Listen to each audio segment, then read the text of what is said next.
Quiero enamorarme más de ti, enséñame a amarte y a vivir conforme a tu justicia y tu verdad, y con mi vida quiero adorar. Vamos a seguir dando nuestro estudio del libro de Romanos, que para mí es uno de los libros favoritos de la Biblia. De verdad que hay tanta información ahí y bueno, de verdad que esta semana ha sido tremenda, ¿no? Ayer tuvimos bautismo en agua nuevamente, porque habían personas que no pudieron asistir el sábado por razones de trabajo y todo lo demás. Así que nos organizamos y gracias a nuestro brother Armando, a su familia, pues ayer en la noche estuvimos allá bautizando 2 personas más, una de ellas mi tía, así que le doy gracias al Señor por eso. Cuando uno bautiza a un miembro de la familia, tú sabes, uno se siente como que, wow, la hermana de mi mamá. Y bueno, gloria a Dios que nos da la oportunidad y nos permite seguir bautizando gente, seguir haciendo su obra, tú sabes, y cumpliendo con lo que el Señor nos ha llamado a hacer. Así que bueno, vamos a abrir nuestras Biblias de una vez en el libro de Romanos capítulo 3. Y aquí hay 3 partes, esto está dividido en 3 pedazos y de verdad que aquí hay un montón de información que, chuleta, qué bendición, de verdad. Comienza la palabra, dice, entonces, ¿qué se gana con ser judío o qué valor tiene la circuncisión? Mucho, desde cualquier punto de vista. En primer lugar, a los judíos se les confiaron las palabras mismas de Dios. Hacer una pausa ahí. El apóstol Pablo está escribiendo esta carta y él mismo se está preguntando como si fuera un incrédulo, como si fuera un judío que no ha creído en la ley, haciendo esa comparación sabiendo de que existían los judíos y los gentiles. Y de que los judíos habían estado viviendo todo este tiempo bajo la ley o cumpliendo la ley y que los gentiles son reconciliados por la fe. Entonces él se pregunta, él dice, bueno, pero si esta gente, los gentiles son reconciliados por la fe, o sea, ¿qué valor tiene entonces ser judío o qué valor tiene la circuncisión? Y él le responde, tiene mucho valor desde cualquier punto de vista. Porque en primer lugar, miren el argumento que él da o la razón que él da, es que a los judíos se les ha confiado la palabra misma del Señor. Recordemos que el pueblo judío es el pueblo escogido. Es el pueblo que se le entregó la ley, que se le entregó la Biblia, la primera, la Torá, el Antiguo Testamento. O sea que el privilegio que tienen ellos es muy grande y es muy valioso ser de ese pueblo escogido. Y continúa diciendo, pero entonces, si a alguno le faltó la fe, ¿acaso su falta de fe anula la fidelidad de Dios? Y eso es algo que a veces nosotros nos preguntamos, ¿verdad? Porque tratamos de vivir de una forma tan perfecta que muchas veces no podemos cumplir. Y siempre en el fondo tenemos ese temor de que si nos equivocamos, eso inmediatamente anula todas las promesas del Señor sobre nuestras vidas. Pero mira lo que dice la palabra dice de ninguna manera. Dios es siempre veraz, aunque el hombre sea mentiroso. Así está escrito. No importa lo que nosotros hagamos, no importa que a veces nosotros nos arrepintamos. En este caso se refiere, o lo que estaban preguntando era, bueno, entonces como muchos no creyeron, entonces no se va a cumplir lo que está escrito. Y la palabra dice, no. Mientras todo hombre pueda ser hallado mentiroso, Dios siempre es veraz. Dios dice algo y no importa que todo el mundo sea lo contrario. El hombre es mentiroso y Dios es veraz. Continúa diciendo, por eso eres justo en tu sentencia y triunfarás cuando te juzguen. Ese era Pablo citando los salmos. Y continúa diciendo, pero si nuestra injusticia pone de relieve la justicia de Dios, ¿qué diremos? ¿Que Dios es injusto al descargar sobre nosotros su ira? Y continúa diciendo, hablo en términos humanos, y ahí no es que él no estaba bajo la inspiración del Espíritu Santo. Ahí no es que no estaba bajo su autoridad apostólica, sino que él se está poniendo en los zapatos de una persona, de un ser humano común y corriente, haciendo esas preguntas para él inmediatamente responderlas. Dice, de ninguna manera, si así fuera, ¿cómo podría Dios juzgar al mundo? Claro, si no fuera justo, ¿cómo pudiese entonces juzgar al mundo?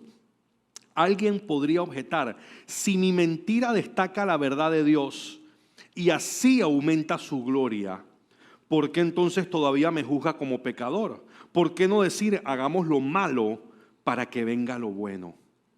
Y continúa diciendo, así nos calumnian algunos asegurando que esto es lo que enseñamos, pero bien merecida se tiene la condenación.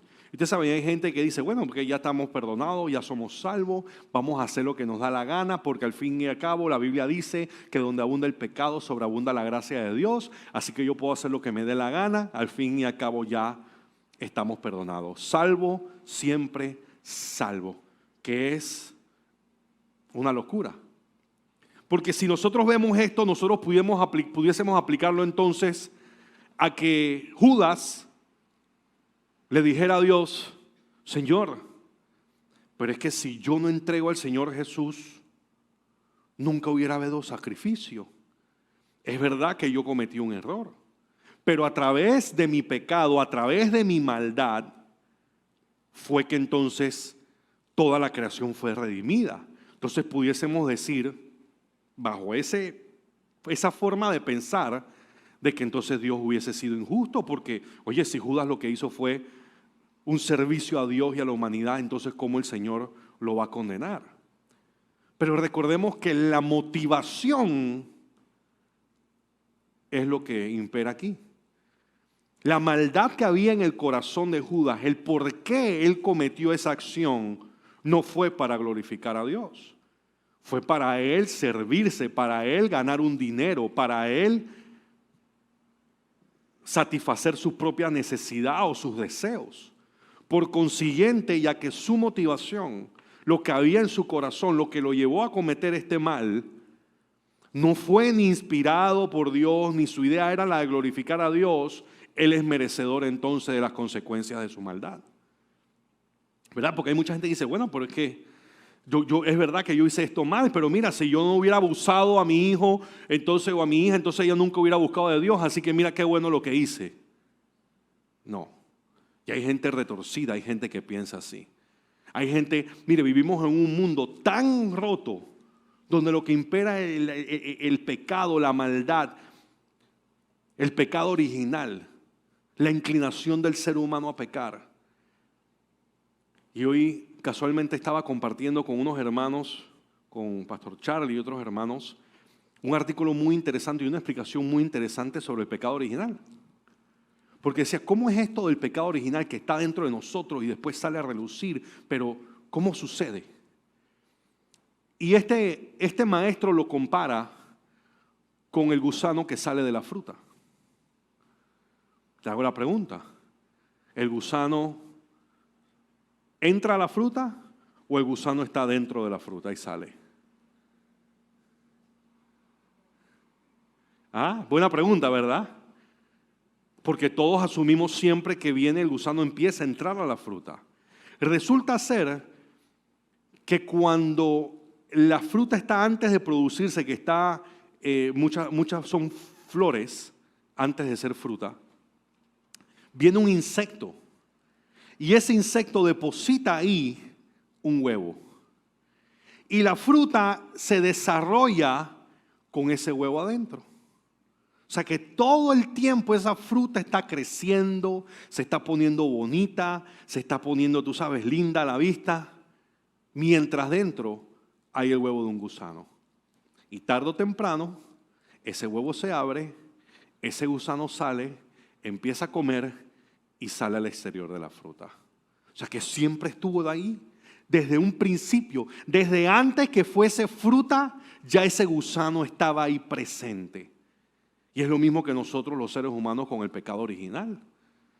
Esa inclinación al pecado, al mal, está dentro de nosotros desde el momento que somos concebidos. Tarde o temprano sale a relucir. Porque me decía Sebas, Me dice, pero entonces, ¿cómo así? Porque se supone que Dios, cuando los bebés, si nosotros tenemos pecado original, entonces, ¿qué pasa cuando los bebés fallecen? Y bueno, cuando los bebés fallecen, el Señor se los lleva, están en la presencia del Padre, porque ellos nunca llegaron a pecar. Dice, pero ¿cómo no llegaron a pecar si tienen el pecado original? Dice, sí, porque aunque está allí, esa inclinación al mal o a hacer cosas indebidas, nunca no fue manifestado. El niño no tiene conciencia de lo que es bueno y lo que es malo. El niño ni siquiera tiene la capacidad de pegar una mentira, no habla, no camina. ¿Cómo va a poder pecar? Pero está allí. Esa inclinación al mal del ser humano está en nosotros. Esa es nuestra naturaleza pecaminosa con la que siempre tenemos que estar luchando. Entonces, ya te digo, hay gente que dice, bueno, pero es que si yo no hubiera hecho esto malo, no se hubiera entonces, hubiera salido. No, el hecho de que el Señor haga que todas las cosas obren para bien, no significa que la persona que hizo mal va a salir bien librada. Él tendrá que pagar las consecuencias de sus acciones. La paga del pecado es la muerte, a no ser que se arrepienta. Entonces continúa diciendo en el versículo 9, ¿a qué conclusión llegamos? ¿Acaso los judíos somos mejores? Dice, de ninguna manera. Recuerden que Pablo, judío, fariseo, habiendo estudiado a las piernas o a la sombra de la palabra con Gamaliel, que era en ese entonces uno de los mejores maestros que existía, si no el mejor. O sea, el tipo conocía muy bien la palabra.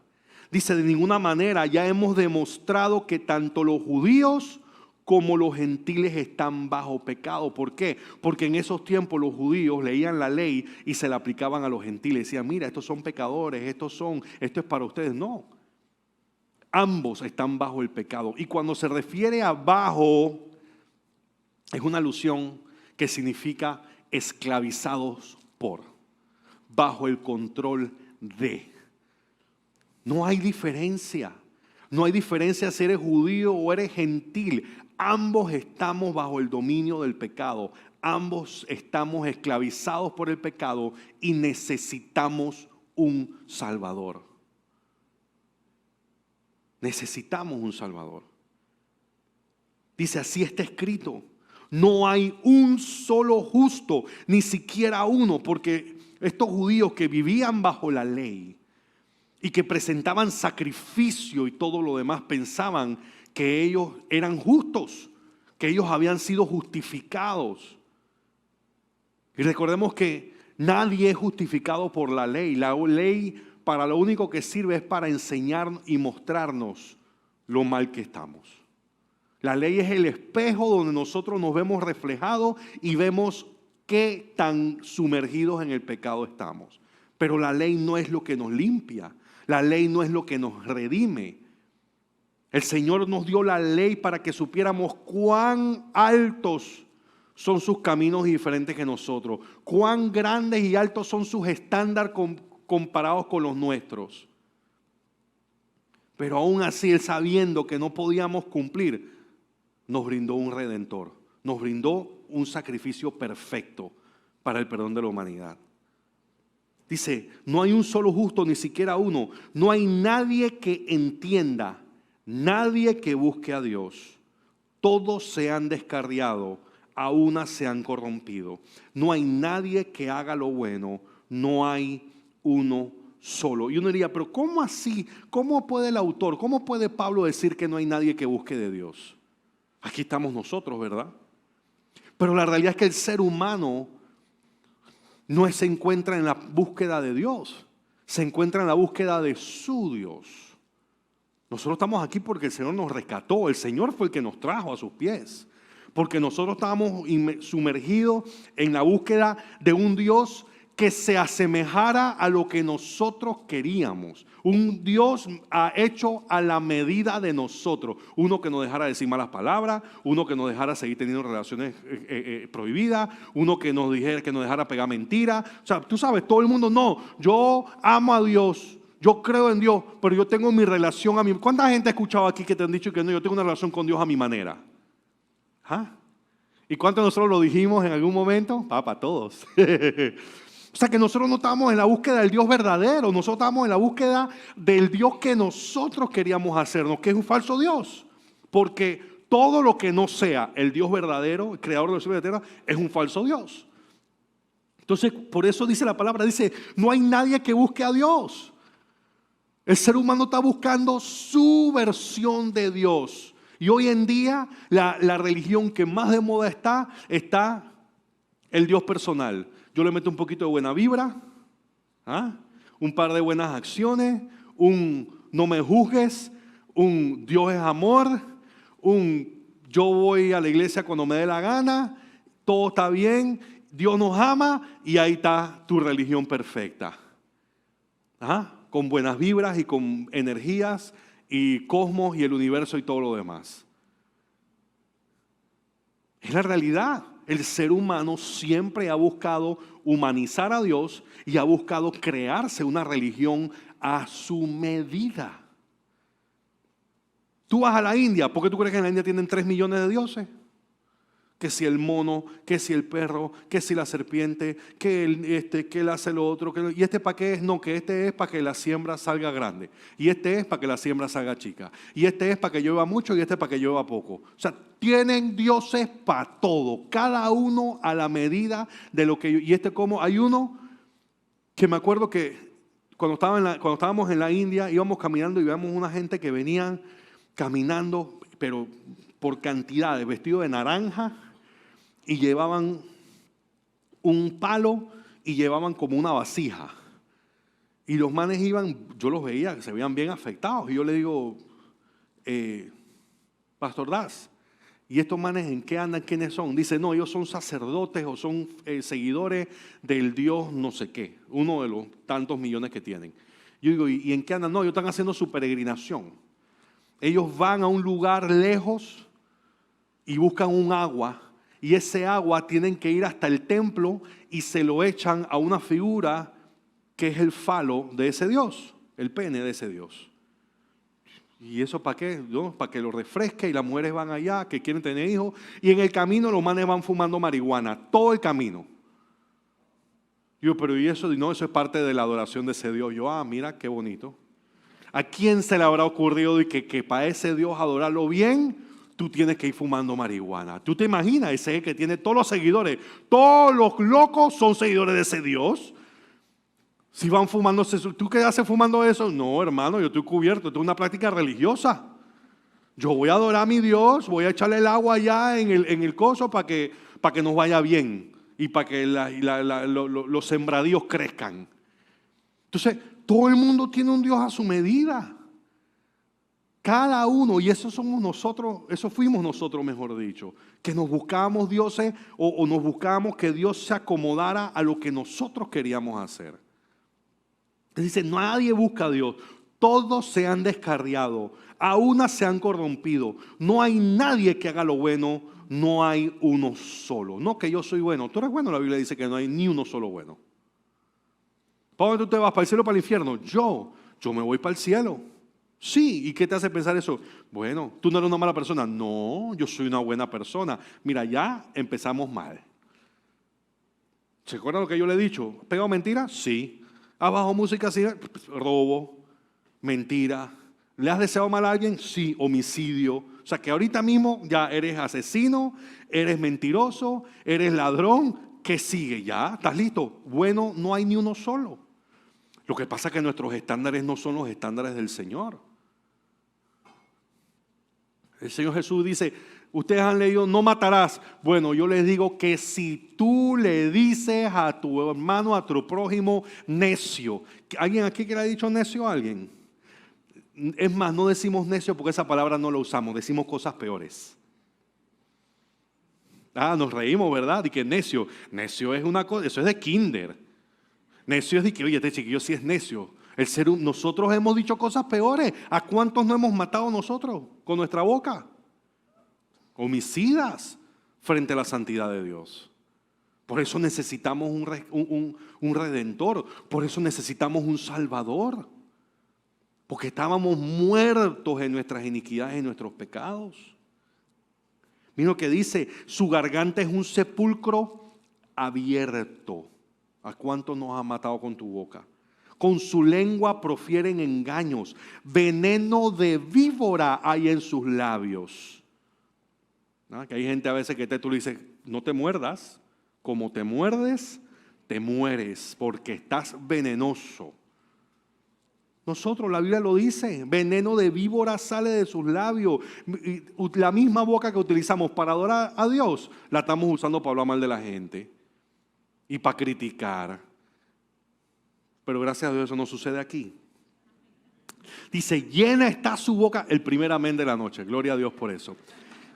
Llena está su boca de maldiciones y de amarguras.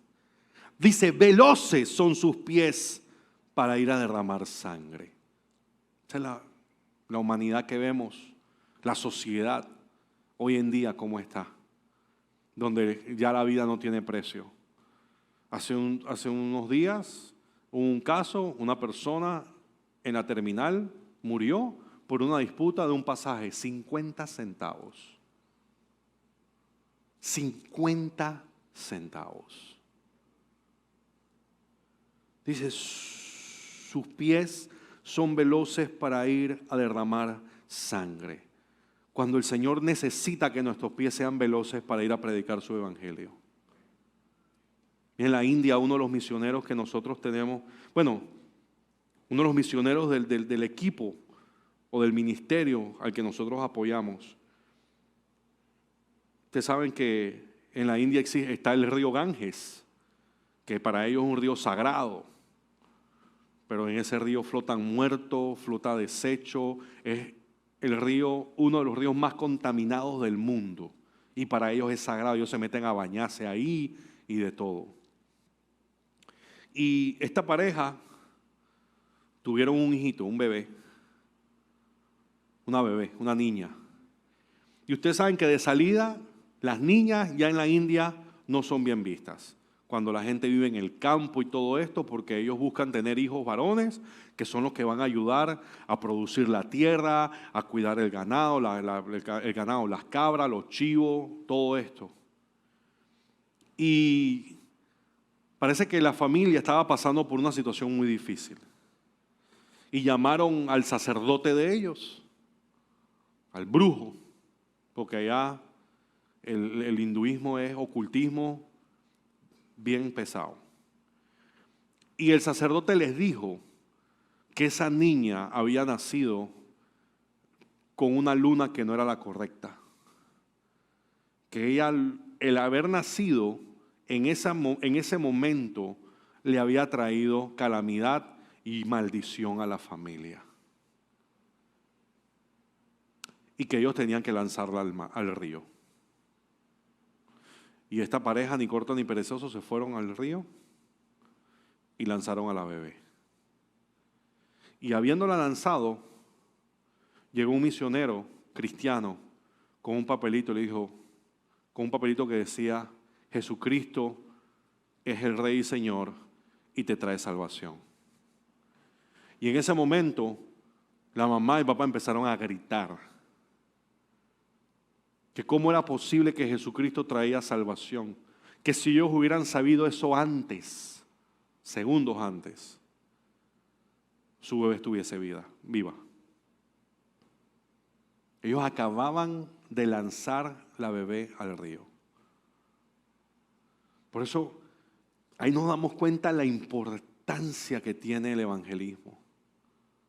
Lo importante que es apoyar a los misioneros y la gente que esté dispuesta a predicar la palabra. Literalmente la vida de personas depende de escuchar el evangelio.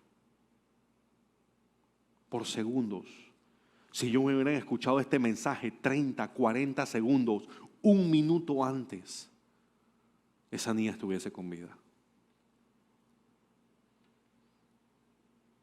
Dice, dejan ruina y miseria en sus caminos, versículo 17, y no conocen la senda de la paz. No hay temor de Dios delante de sus ojos. Y es verdad. La situación en el mundo está como está porque la gente no tiene ningún tipo de temor de Dios. Utilizan el nombre de Dios en vano. Y hay muchas personas que dicen ser cristianos, que dicen ser creyentes y que su vida no denota temor de Dios. Yo compartí un estatus, no, que Dios es amor. Me la paso viendo por todos lados. Dios es amor, Dios es amor, Dios es amor, Dios es amor. Y cuando vas a ver las personas que comparten el Dios es amor, viven una vida que no es la vida o no muestra la vida de una persona que conoce a Dios realmente. Porque Dios es amor, pero se olvidan de que Dios es justicia, que Dios también es ira, que Dios es santidad. Es verdad que Dios es amor, pero ese es uno de los atributos del Señor. Hace unos días me decían, sí, porque Dios es amor. Sí, pero dice Dios es amor una vez, pero dice que es santo, santo, santo 3 veces. Y lo que tú estás haciendo en el nombre del amor va totalmente en contra de la santidad de Dios. Va en contra de sus estándares morales, va en contra de su carácter. El Señor aborrece el pecado. Recordemos que por ese pecado su Hijo tuvo que morir en la cruz. Y nosotros queremos hacer cosas. No, es que Dios es amor para justificar nuestro pecado. El mismo pecado por el cual Él tuvo que enviar a su Hijo a morir. Por eso la Biblia dice que el temor a Dios es sabiduría, es el inicio de la sabiduría. Porque tenemos que vivir. Y cuando habla de temor, no es este miedo petrificante, es el respeto. Así como cuando nosotros estábamos chiquitos, y tú sabes, la figura de nuestro papá, uno le tenía respeto, hay miedo, no te portes mal, que va a venir tu hijo y te va a meter un correazo. Pero sabemos que nuestro papá nos ama. Pero había, tú sabes, este respeto a esa figura. Y muchos cristianos, mucha gente, el mundo hoy en día demuestra tener cero temor de Dios. Continúa diciendo el versículo 19, ahora bien sabemos que todo lo que dice la ley, lo dice a quienes están sujetos a ella, para que todo el mundo se calle la boca y quede convicto delante de Dios. Sí, ¿para qué está la ley? Para que todos sepamos que somos pecadores, porque no podemos vivir conforme a lo que dice ahí, punto por punto. Somos imperfectos, como dijimos hace un rato, nuestra naturaleza es pecaminosa y todos los días estamos luchando contra esa naturaleza. Todos los días estamos luchando contra el pecado. Y lo que dice ahí la Biblia, la ley, es exactamente para eso, para que nadie pueda decir, no, yo nunca, papá, saca la ley para que tú veas cuántos puntos ahí ya rompiste. Además, el que dice que no ha pecado, dice la palabra que llama a Dios mentiroso, o sea que. Por tanto, nadie será justificado en presencia de Dios por hacer las obras que exige la ley. Más bien, mediante la ley, cobramos conciencia del pecado. Exactamente, la ley no es para justificarnos. Nadie es justificado a través de la ley. ¿La ley para qué funciona? Para que nosotros tengamos conciencia de qué tan mal estamos. La ley es como un termómetro. ¿Ah? Aquí, frío, frío, caliente, caliente, caliente, te quemaste, achicharronado, lava. Estás en el magma, estás en el núcleo de la tierra. La ley es el termómetro, es lo que nos enseña qué tan profundo estamos en la infralama. ¿Para qué? Para que sepamos cuán grande es el milagro que Dios ha hecho en nuestra vida para salvarnos.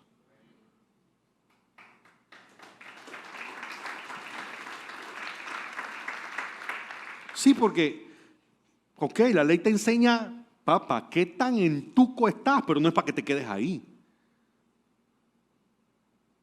Mucho ama el que mucho se le perdona. Es para que sepamos de dónde nos sacó Dios. Qué tan mal estaba yo y aún así el Señor me sacó y me rescató de ahí. Qué tan agradecido tengo que ser con el Señor de haberme librado literalmente de las garras de la muerte del infierno, de habernos rescatado, de habernos redimido, de quitar nuestro traje sucio, ensangrentado y lleno de basura y ponernos una bata blanca nueva.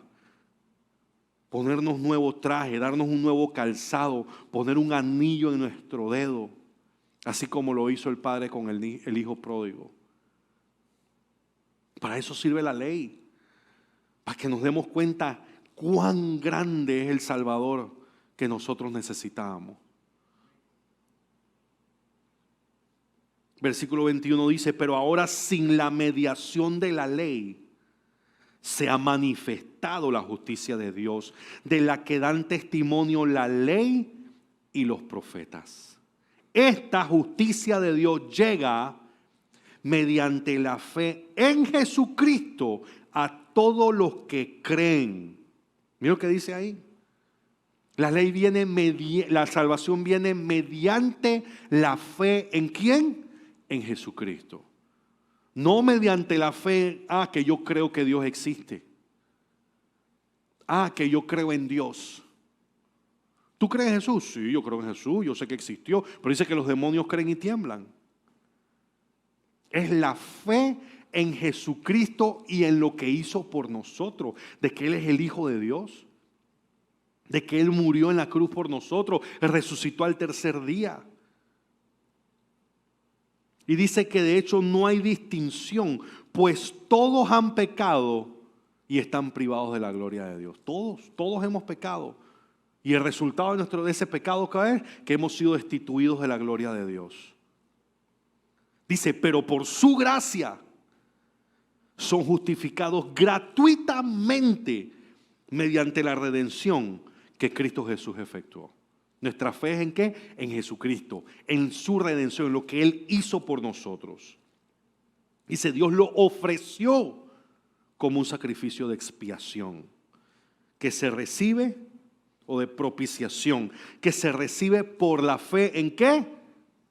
En su sangre, para así demostrar su justicia. Porque como yo le digo, hay mucha gente que dice, no, yo tengo fe en Dios. Tú le preguntas a cualquiera, ¿tú tienes fe? Sí, hombre, ¿cómo no? Yo tengo fe en Dios. Ajá.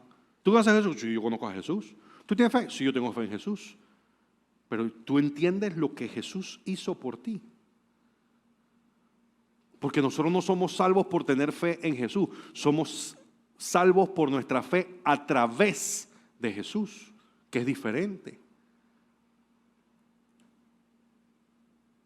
¿A través de qué? De su sacrificio, de su sangre que pagó por nuestros pecados. Como yo lo dije el domingo, fe barata y fe con disciplina. Porque cuando tú tienes fe realmente, tu vida lo va a demostrar. ¿Fe cuál? La fe con disciplina, la fe de que fue un regalo, de que por gracia hemos sido salvos, pero yo quiero aprender más. Yo quiero conocer a ese Dios que me ama, que me ve como hijo y yo lo debo ver como padre. Yo quiero conocer a ese Jesús del que me habla las Escrituras, no solamente lo que dice la palabra, sino yo quiero meterme en los secretos de mi habitación. Yo quiero orar, yo quiero doblar la rodilla, yo quiero ayunar, yo quiero tener conversaciones largas con Él. Esa es la gran diferencia. No, yo tengo fe en Jesús, sí, pero tu vida no lo demuestra. Tu vida no demuestra que tienes temor de Dios, porque si tú entendieras quién es Jesús y lo que hizo por ti, tú no patearías la sangre de que se derramó en la cruz con tus acciones, con tus palabras. Dice que se recibe por la fe en su sangre para así demostrar su justicia. Anteriormente, en su paciencia, Dios había pasado por alto los pecados. ¿Sí? Se redimía con un sacrificio animal. Pero se dio cuenta, Él sabía que los sacrificios eran simples actos religiosos y la gente seguía viviendo cada vez peor. Dice, este pueblo me adora de los dientes de la boca para afuera. Van y matan y es sangre y más sangre y más sangre, pero los sacerdotes se habían convertido en unos viles carniceros. Eso era lo que eran los sacerdotes, carniceros. Matando y matando y matando, y el pueblo pecando y pecando y pecando. Pero en el tiempo presente ha ofrecido a Jesucristo para manifestar su justicia. De este modo Dios es justo y a la vez el que justifica a los que tienen fe en Jesús. Dice, ¿dónde pues está la jactancia? Queda excluida. ¿Por cuál principio? ¿Por el de la observancia de la ley? No, sino por el de la fe. Porque sostenemos que todos somos justificados por la fe y no por las obras que la ley exige. Yo tenía un jefe judío y él llevaba una camiseta por debajo de la ropa con muchos flecos que salían. Y un día le dije, ¿eso para qué es? ¿Para qué sirve eso? Dice, esto nos recuerda todas las buenas acciones que tenemos que hacer todos los días. Porque ellos tienen que cumplir con un número de acciones diario. Que ayudar al pobre, que dar la limosna, que orar, que no sé qué, rezar.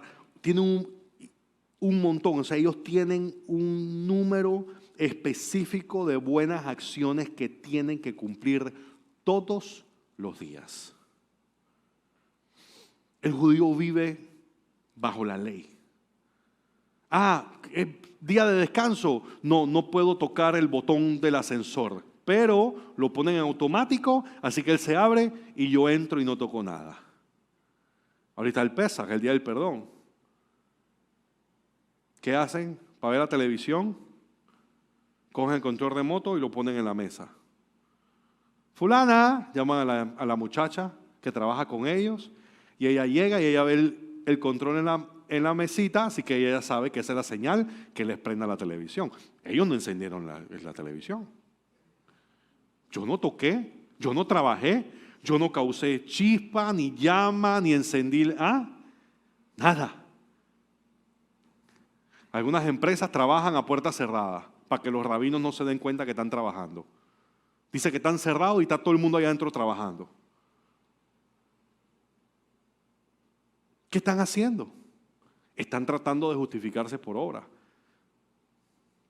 Están tratando de vivir conforme a una ley que no pueden cumplir. Están tratando de agradar al hombre, al rabino, pero no a Dios. ¿Verdad? Como cuando íbamos a los carnavales y después que nos pongan la ceniza en la frente. Y después vamos para la procesión. Y tú ves, fulano en la procesión. Papá, si fulano acaba de prender medio pueblo y él está en la procesión, tú sabes. Ese éramos nosotros. Y eso es lo que, y mira, que él vuelve y lo repite, nadie es salvo por las buenas obras. Nadie veremos en el cielo y diremos, ¿tú por qué estás aquí? Porque hice muchas buenas obras.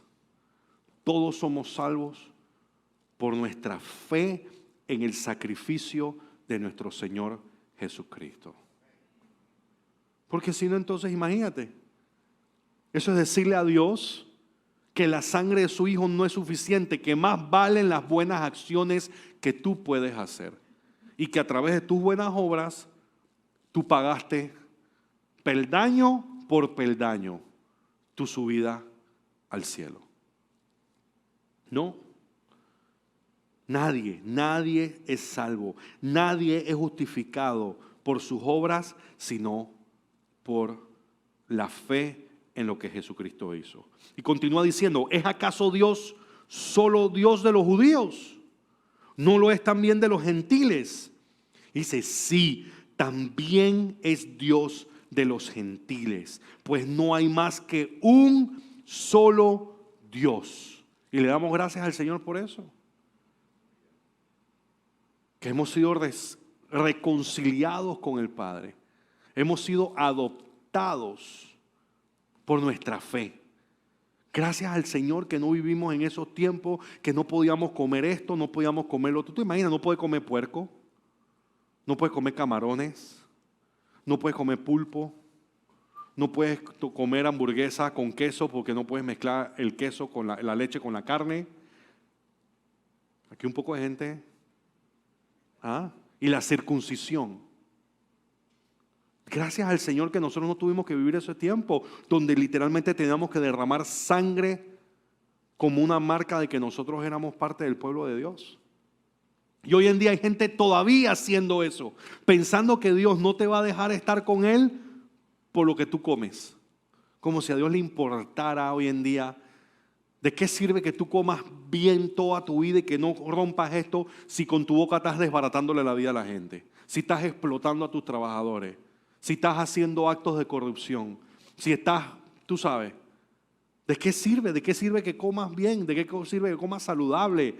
¿De qué sirve que te vistas de una forma o de que guardes un día si el resto de los días estás destruyendo la humanidad? Y ese es el gran problema con nosotros los hombres, con el ser humano, que siempre hemos buscado la forma de sacarle la vuelta a Dios. O sea, significa que si yo cumplo todo esto, ya, yo el resto puedo hacer. No, el Señor quería mostrarnos cuáles son sus estándares para que lo aplicáramos 24/7 en nuestra vida. No, yo no robé, yo no me embolsillé nada, pero hice una jugarreta ahí para ganarme una plata que no me tocaba, pero bueno, yo no robé. No, hiciste las cosas mal. No, yo no trabajé, pero yo mandé a mis trabajadores a que trabajaran ese día. Pero no comí bacon. ¿Sabes? Señor, yo no comí bacon, que conste. No, pero mejor tú hubieras comido el bacon y hubieras hecho las cosas bien. No hay más que un solo Dios. Y Él justificará por la fe a los que están circuncidados y mediante esa misma fe a los que no lo están. Dice, ¿quiere decir que anulamos la ley con la fe? De ninguna manera. Más bien confirmamos la ley. Claro, confirmamos la ley. ¿Por qué? Porque nuestra fe en Cristo y en lo que hizo, Él tuvo que hacer eso para pagar por nuestros pecados. Los pecados que nos mostraba la ley, el estándar. Yo rompí esta ley, las rompí todas. Yo necesito un redentor. O sea que cuando Cristo murió, nuestra fe en Él no es que anula la fe, sino que confirma esa fe de que nosotros no podemos llegar a esos estándares, de que llegamos cortos. Dice, en inglés hay una traducción de que cuando tú pecas, you fall short. ¿Qué significa? Es como si aquí una grande diana, un blanco, y tú lanzas una flecha y la flecha se queda corta. Eso somos nosotros, esa es nuestra vida. Nosotros nos quedamos cortos de poder cumplir la ley y por eso necesitamos a un redentor. Y lo necesitamos, por eso necesitamos salvación, un salvador. O sea que la ley, nuestra fe no elimina la ley, nuestra fe confirma esa ley de que no estamos bien, de que nuestra naturaleza es engañosa, es pecaminosa, de que somos inclinados a la maldad y de que solos no podemos. Y gracias al Señor que brindó a su único Hijo, de que ya no tenemos que estar asesinando, matando animales inocentes y derramando sangre para pagar por nuestras faltas. Ya hubo una sola crucifixión, un solo derramamiento de sangre, un solo sacrificio. Y ese sacrificio es suficiente para toda la humanidad, para todos los pecados. Gracias a ese sacrificio, tú puedes ser salvo. Gracias a ese sacrificio, tú tienes certeza de vida eterna y salvación si te has arrepentido y has puesto tu fe en esa sangre que se derramó. Las buenas obras son buenas, pero por las buenas obras nadie será salvo. Somos salvos porque hemos puesto nuestra fe en nuestro Señor Jesús. Imagínense, Pablo hablándole a los judíos y a los gentiles. Los judíos diciendo, no, nosotros somos salvos y los gentiles no pueden ser salvos. No. Eso no demerita la gente que quiera, pero ya no es necesario vivir bajo la ley. En ese entonces todavía estaba la gente viviendo por la ley e incluso estaban los judaizantes, aquellos que decían que no solamente bastaba con la fe en Jesucristo, sino que también tenías que obedecer la ley para poder ser salvo. Gracias al Señor que nosotros entendemos y sabemos que eso no es así. No importa si hay algún amigo tuyo que ahora quiere usar kipá y ahora dice el Eterno, Elohim, y quiere guardar Shabbat y no quiere comer cerdo. La Biblia habla muy claro de esa gente. Nosotros estamos bajo la gracia y somos gentiles. Y el hecho de que nos pongamos un kipá y dejemos de comer algo no nos hace más santos. Lo único que nos justifica es la sangre de Cristo que se derramó. Eso es lo que nos justifica.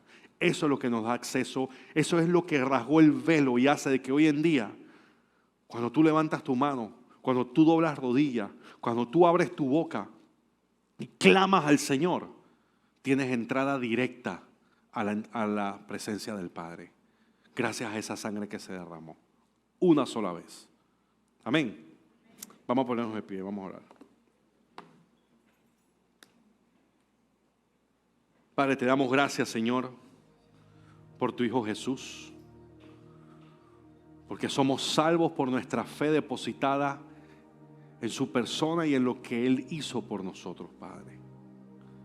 Gracias porque eres Dios de los judíos y de los gentiles. Gracias, Señor, porque cuando no éramos dignos, tú nos llamaste como dignos. Cuando no éramos justos, tú nos justificaste, Señor. Y estando perdidos en nuestra iniquidad y nuestros pecados, tú nos rescataste, Padre. Gracias, Señor, en el nombre poderoso de Jesús. Y todos decimos amén y amén.